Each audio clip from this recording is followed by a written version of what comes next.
Shalom warga kerajaan, selamat malam, puji nama Tuhan, kita bersyukur, kita berjumpa malam hari ini dalam ibadah tengah minggu. Senang sekali bisa menyapa Bapak Ibu Saudara, dimanapun berada. Malam hari ini mari kita datang menghampiri tahta kasih karunia Allah dengan penuh keberanian. Karena kita percaya ada Yesus Kristus Tuhan yang menjadi pembela, menjadi penolong bagi setiap kita. Mari kita datang menghampiri tahta Allah malam hari ini. Kita datang bersyukur, sebab Tuhan baik, bahwasanya untuk selama-lamanya kasih setianya bagi saya dan saudara. Haleluya. Bapak, terima kasih buat hari ini. Kami bersyukur untuk kebaikan-Mu, kami bersyukur untuk kasih setia-Mu, kami bersyukur untuk anugerah-Mu yang besar dan berlimpah bagi setiap kami. Kami berdoa malam hari ini Tuhan, kami mau datang dengan segenap hati kami, karena kami percaya bahwa Engkau-lah Bapa yang baik, yang mengasihi kami, yang mencintai kami, dan yang selalu menyertai kami kemanapun kami pergi, dimanapun kami berada. Terima kasih Tuhan, terpujilah nama-Mu, tinggikanlah nama-Mu Tuhan Yesus. Terima kasih Tuhan. Bapa-Ku datang dan berserah, ku nyatakan Kau yang berkuasa dalam gelap. Kau setia, Kau cahaya hidupku.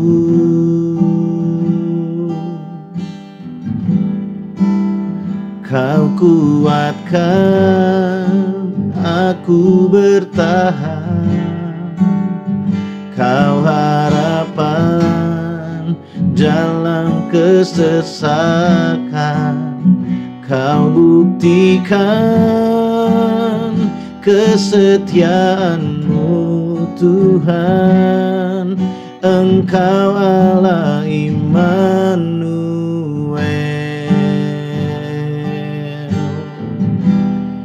Kau Immanuel, Tuhan Yesus. Bapa-Ku datang untuk menyembah, ku nyatakan Kau yang bertata dalam lemah. Kau sempurna, Kau cahaya bagiku.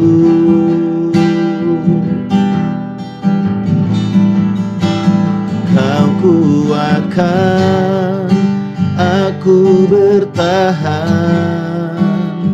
Kau harapan dalam kesesakan. Kau buktikan kesetiaan-Mu Tuhan.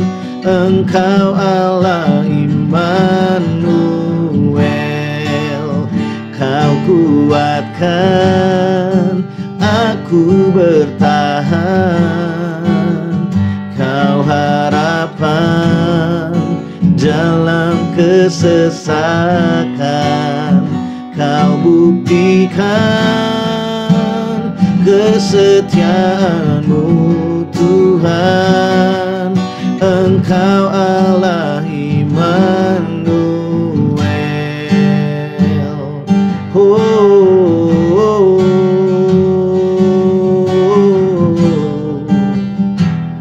Kami datang untuk menyembah. Bapa-Ku datang untuk menyembah, ku nyatakan Kau yang bertata dalam lemah. Kau sempurna, Kau cahaya bagiku.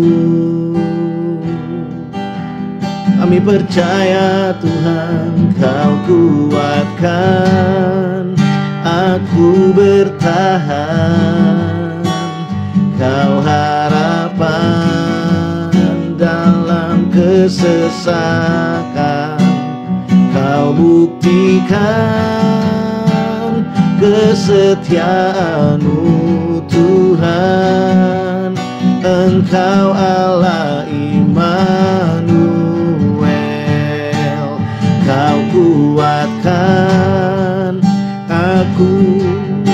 bertahan.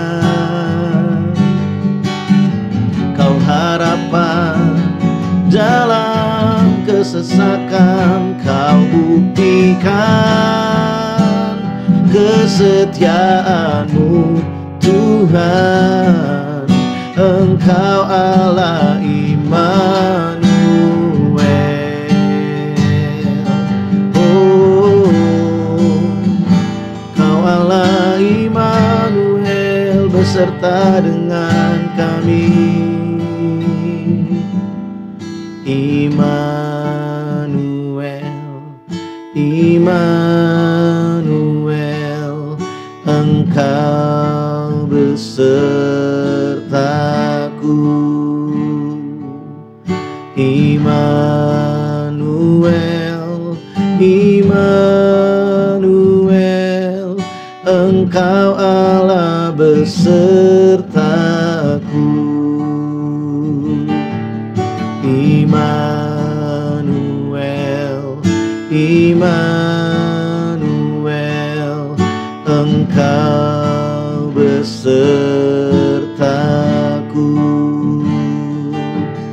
Immanuel,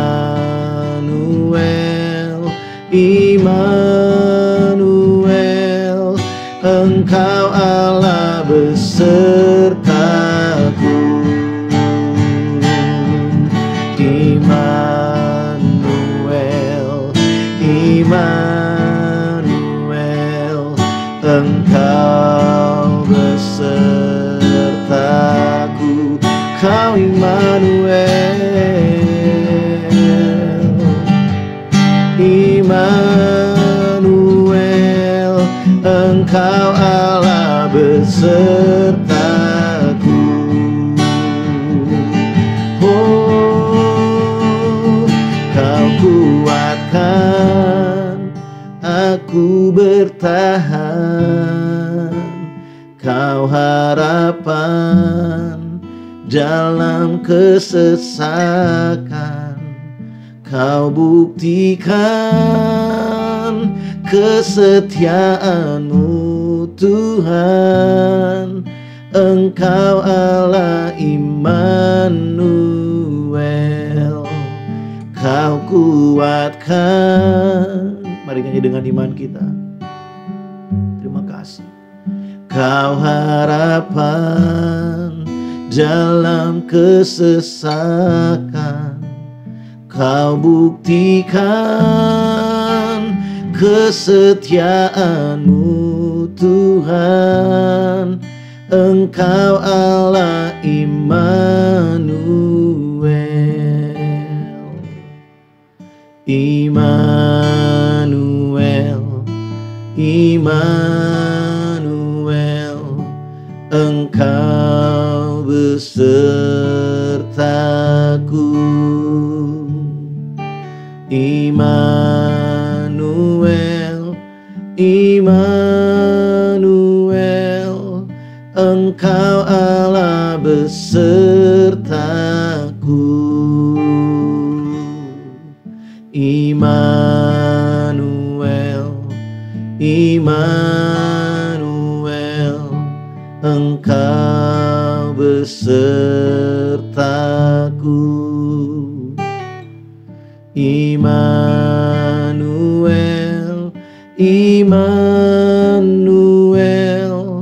Engkau Allah besertaku.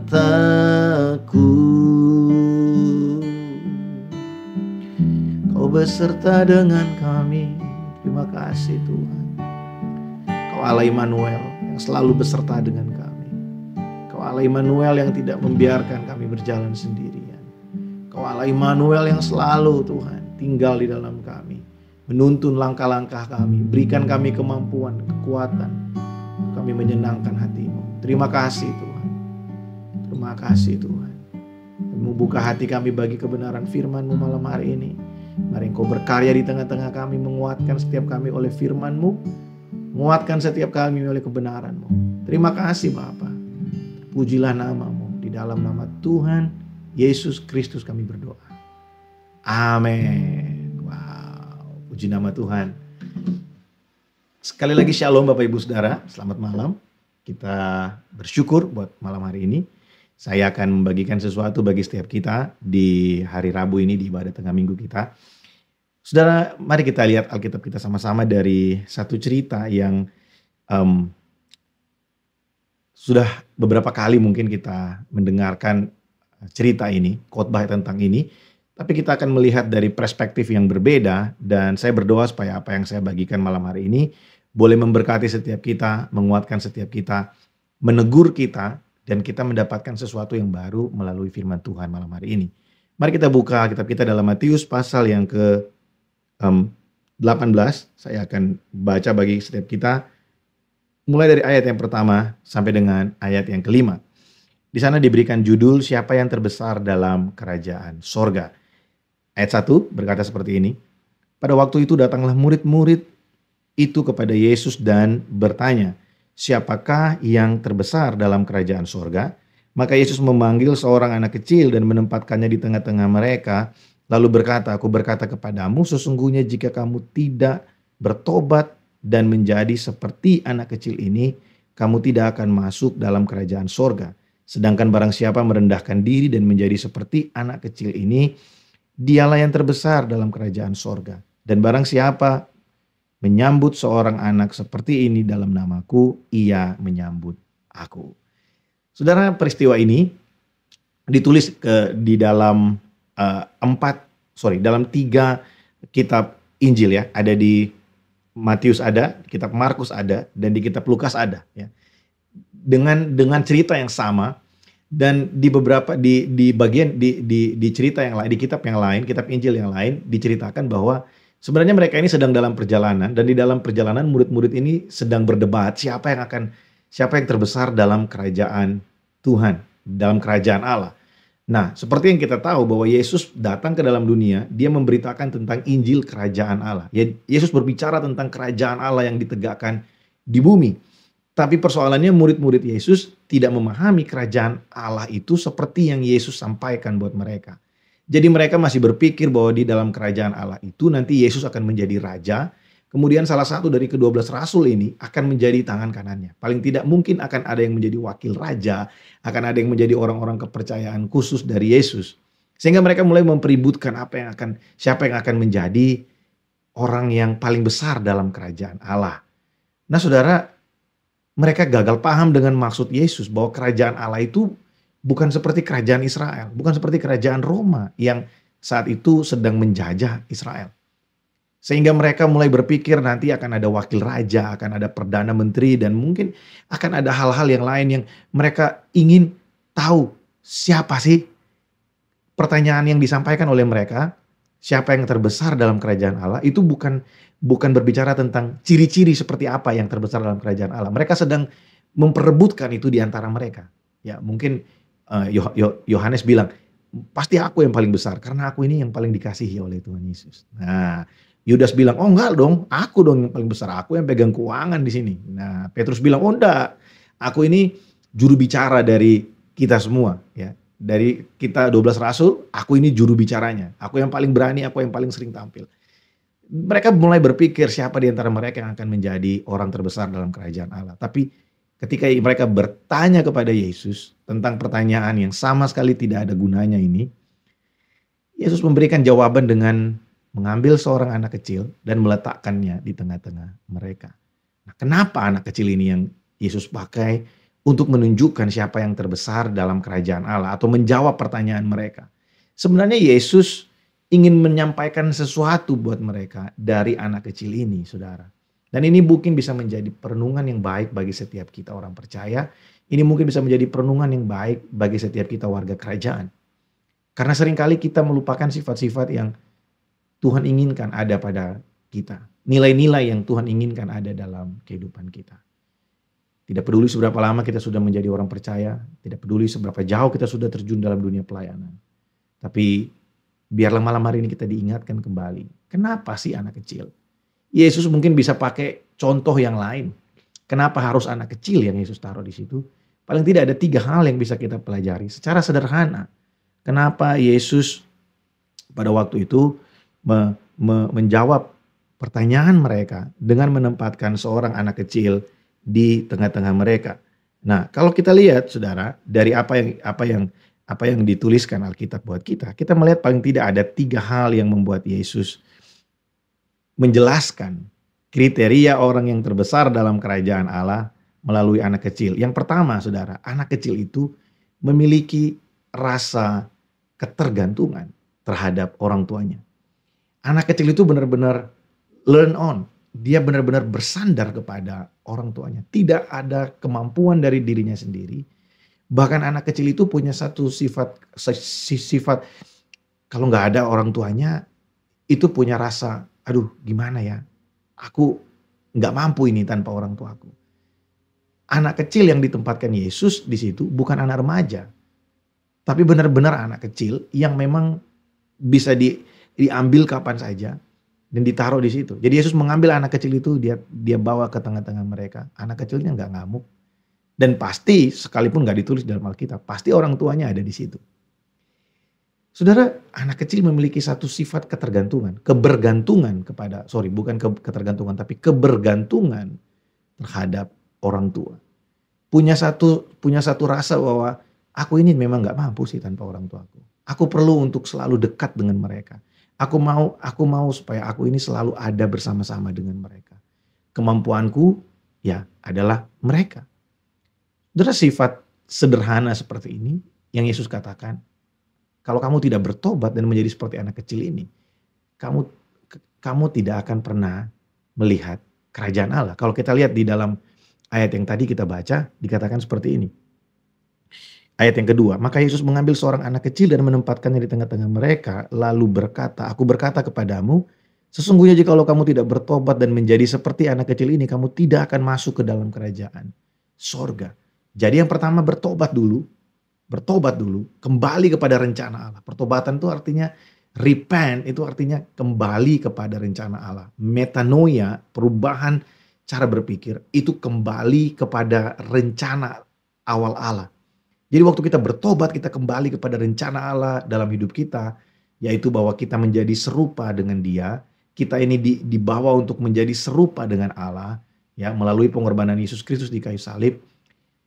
Yang kedua, kita perlu menjadi seperti anak kecil yang bergantung kepada orang tua. Yang menggantungkan hidup kita, menyandarkan hidup kita kepada Tuhan. Saudara, sikap ini seringkali hilang dari orang percaya, apalagi ketika kita merasa bahwa kita ini sudah terlalu lama jadi orang Kristen. Kita ini sudah mulai merasa bahwa kita ini punya cukup hikmat dan pengetahuan untuk memutuskan sesuatu dan tidak perlu bertanya kepada Tuhan. Bapak Ibu Saudara, seringkali perasaan-perasaan itu muncul dalam hidup kita kan. Kita pikir, untuk hal kayak gini ngapain libatin Tuhan? Ngapain tanya Tuhan? Nah, seringkali kita berpikir bahwa kita ini terlalu hebat untuk bisa bergantung kepada Tuhan. Kita tidak perlulah sampai sebegitunya. Kita mampu untuk memutuskan segala sesuatu dengan kemampuan kita sendiri. Tapi yang Yesus mau, kita bertobat kembali kepada rencana Allah dan kita memiliki sifat bergantung kepada Allah. Kita bergantung penuh kepada Dia, Bapa kita, Bapa yang kekal, Bapa yang sempurna, Bapa yang menjadi sumber segala sesuatu yang ada dalam kehidupan kita. Jadi sifat ini yang Tuhan mau ada dalam hidup kita. Dia mau bahwa dalam pemerintahannya, dalam kerajaan Allah, yaitu pemerintahan Allah dalam hidup kita, kita bergantung penuh pada rencananya. Kita bergantung penuh pada kekuatannya.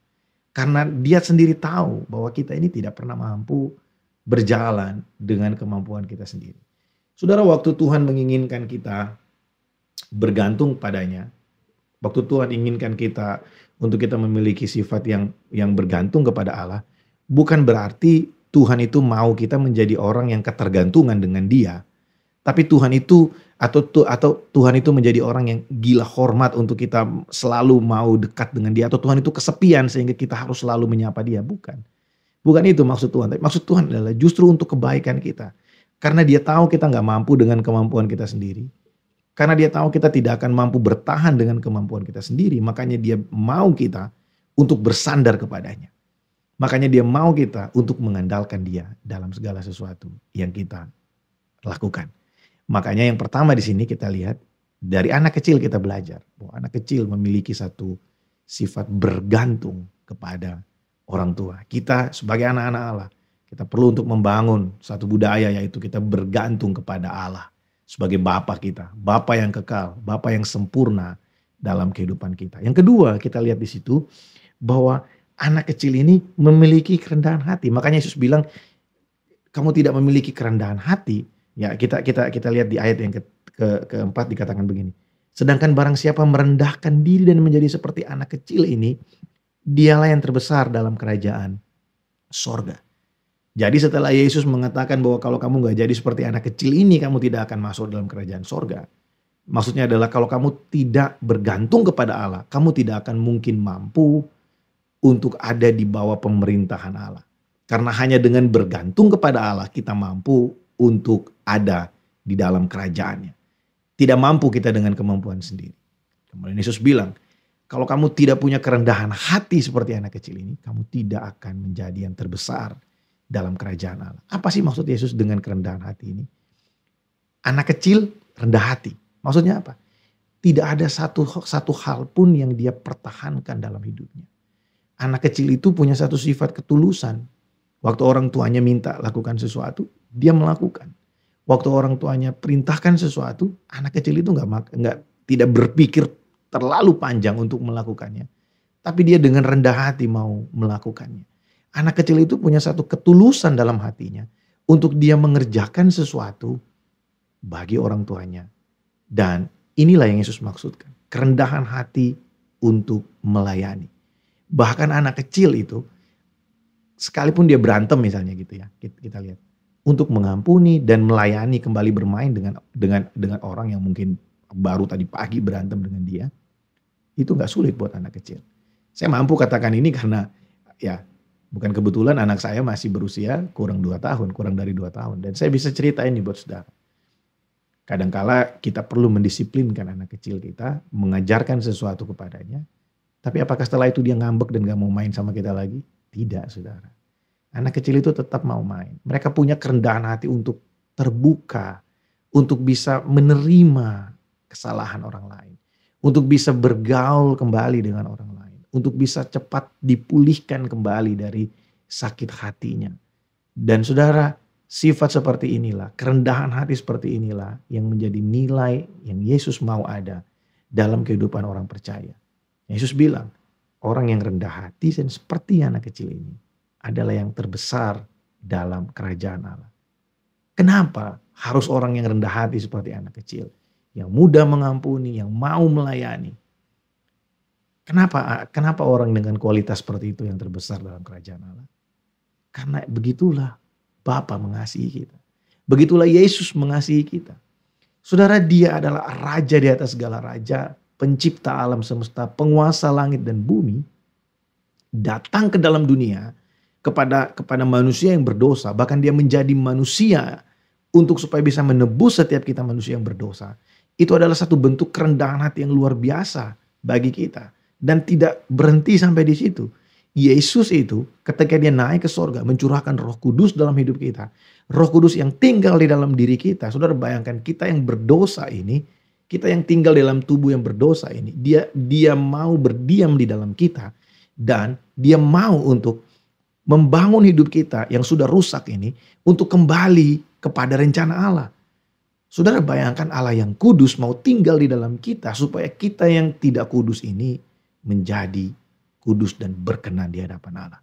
Saudara, ini adalah contoh melayani yang luar biasa yang Yesus ingin dapati dari setiap warga kerajaan. Waktu kita sekarang, kita ada dalam kerajaan Allah. Tapi sifat kerendahan hati dan cepat untuk mau dipulihkan seperti ini. Ketulusan untuk mengasihi seperti ini. Ini adalah sifat yang Tuhan mau ada dalam setiap kehidupan kita. Saudara, ketika kita mengalami salah paham dengan orang lain. Bahkan mungkin gak salah paham. Benar-benar kita mengalami satu persoalan dengan orang lain. Keinginan kita untuk bisa berdamai harusnya itu muncul secara natural. Seharusnya muncul secara natural. Karena begitu Allah mengasihi kita. Inisiatif untuk berdamai dengan manusia itu bukan datang dari manusia. Datang dari Allah. Nah, kalau kalau kita mau memiliki sifat seperti Kristus, maka ketika kita ada persoalan, kita perlu sadar, ini nggak perlu disentuh dalam hati, ini perlu kesadaran dalam pikiran kita bahwa saya anak Tuhan, Tuhan mau saya punya kualitas seperti ini, berdamai dengan orang lain. Tidak ada yang perlu kita pertahankan selama kita ada di bumi ini. Mungkin ada beberapa yang punya pandangan yang berbeda dengan saya. Tapi buat saya, dalam kehidupan kita, selama kita tinggal di planet yang namanya bumi ini, tidak ada satu kebenaran pun yang bisa kita pertahankan. Diri kita ini nggak bisa kita pertahankan. Hanya Tuhan yang mampu mempertahankan kita. Kalau orang anggap kita salah, dan kita tahu bahwa kita melakukan apa yang benar, ya sudah. Orang bisa salah paham dengan kita, tapi Tuhan tidak mungkin salah paham dengan kita. Keberanian kita untuk menerima kesalahpahaman orang terhadap diri kita, itu merupakan refleksi dari kita juga mengakui bahwa kita ini sering salah paham dengan kebaikan Tuhan buat kita. Jadi tidak ada yang perlu kita pertahankan. Justru ketika kita bertahan untuk tidak berdamai dengan orang lain, sebenarnya kita sedang gagal menjadi anak kecil seperti yang Yesus mau. Memiliki kerendahan hati, saling melayani, saling menolong, mau menerima satu dengan yang lainnya. Dan ini yang Tuhan mau ada dalam hidup kita. Tapi tidak berhenti sampai di situ. Di bagian yang terakhir, dari ayat yang kelima, Yesus berkata, barang siapa yang menyambut seorang anak kecil seperti ini, dia menyambut aku. Saudara, kalau ada 3 kualitas utama yang membuat Yesus memanggil anak kecil itu untuk menjawab pertanyaan murid-muridnya. Yang pertama adalah, karena anak kecil itu punya satu sifat bergantung kepada orang tua. Benar-benar bergantung, bersandar pada orang tua. Dan Tuhan mau kita bersandar kepadanya sebagai Bapa yang kekal, Bapa yang sempurna bagi setiap kita. Yang kedua, Yesus mau kita punya nilai, yaitu kerendahan hati. Mau cepat dipulihkan, taat dengan ketulusan di hadapan Allah. Yang ketiga, Tuhan mau kita merepresentasikan kehadirannya di tengah-tengah dunia. Yesus bilang kalau kamu menyambut anak kecil ini seperti aku menyambutnya, kamu sedang menyambut aku. Jadi saudara, Tuhan mau kita menjadi seperti anak kecil ini. Yaitu kita merepresentasikan kehadiran Allah dimanapun kita pergi. Dan kita melihat saudara-saudara yang ada di sekeliling kita. Orang-orang percaya yang ada di sekeliling kita. Mari kita sambut mereka juga sebagai anak-anak Allah. Karena Tuhan juga mati buat mereka. Tuhan yang sama yang menebus kita, yang berkorban buat kita, yang mengubahkan hidup kita. Tuhan yang sama juga melakukannya buat mereka. Dan kita perlu menyadari ini. Bahwa darah Kristus tercurah bukan hanya buat kita, tapi untuk semua warga kerajaan.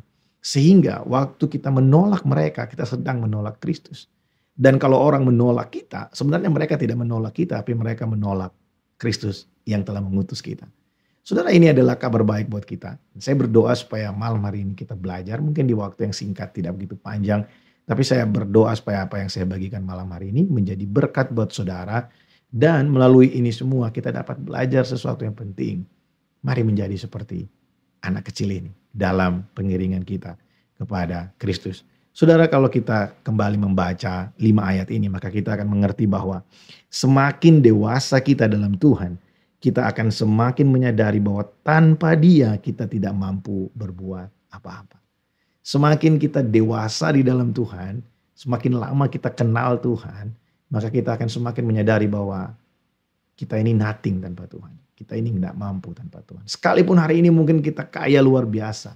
Posisi kita di perusahaan itu bagus sekali, tinggi sekali. Sekalipun kita dipercayakan banyak pelayanan hari ini. Sekalipun mungkin keluarga kita baik-baik saja hari ini.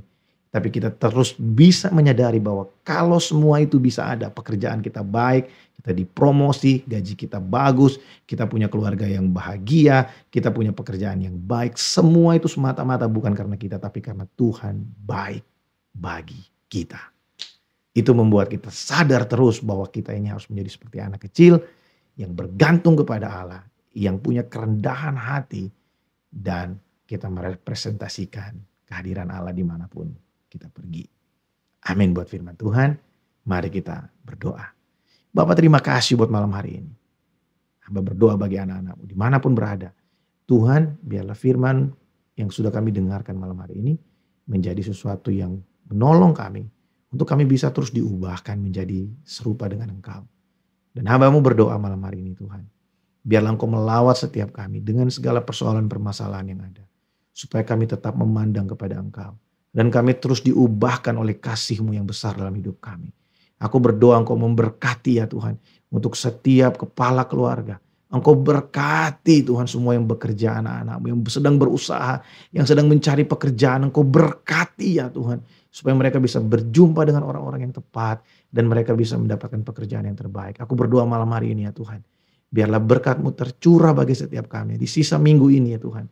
Sampai pada hari Minggu nanti kami akan beribadah bersama-sama. Kiranya Tuhan terus memberkati kami dan menyertai kami, menyatakan penyertaan-Mu dalam hidup kami. Terima kasih Tuhan. Di dalam nama Tuhan Yesus Kristus kami berdoa. Amin. Puji nama Tuhan.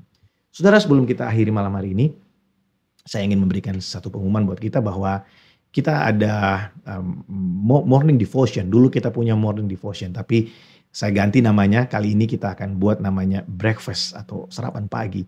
Saudara akan mulai pukul 5 pagi ya. Saya akan live pukul 5 pagi atau saya akan pimpin setiap kita untuk berdoa dan merenungkan firman Tuhan setiap pagi pukul 5. Tapi saudara yang mungkin baru bisa melihatnya siang hari atau sore hari atau mungkin pagi hari waktu saudara dalam perjalanan ke kantor, saudara bisa melakukannya setelah jam 5. It's okay. Yang ingin saya bangun adalah mari kita bangun suatu budaya kembali bahwa kita mengandalkan Tuhan, tanpa firman-Nya kita tidak mampu. Masih ingatkah saudara di masa-masa pandemi? Saya sendiri masih ingat ketika itu saya ada di Manado, sinyal sangat buruk sekali, luar biasa. Untuk upload video yang durasinya 5 menit aja saya perlu waktu kurang lebih setengah jam saudara ya. Itu keterlaluan kalau kita tinggal di Malaysia dengan internet yang sangat baik sekali. Ya, tapi sekarang kita mau kembali melakukannya dan saya berdoa supaya ini bisa memberkati banyak orang, terutama buat setiap kita jemaat Tuhan yang ada di Rock International Ministry Malaysia. Selamat istirahat, Tuhan Yesus memberkati. Shalom.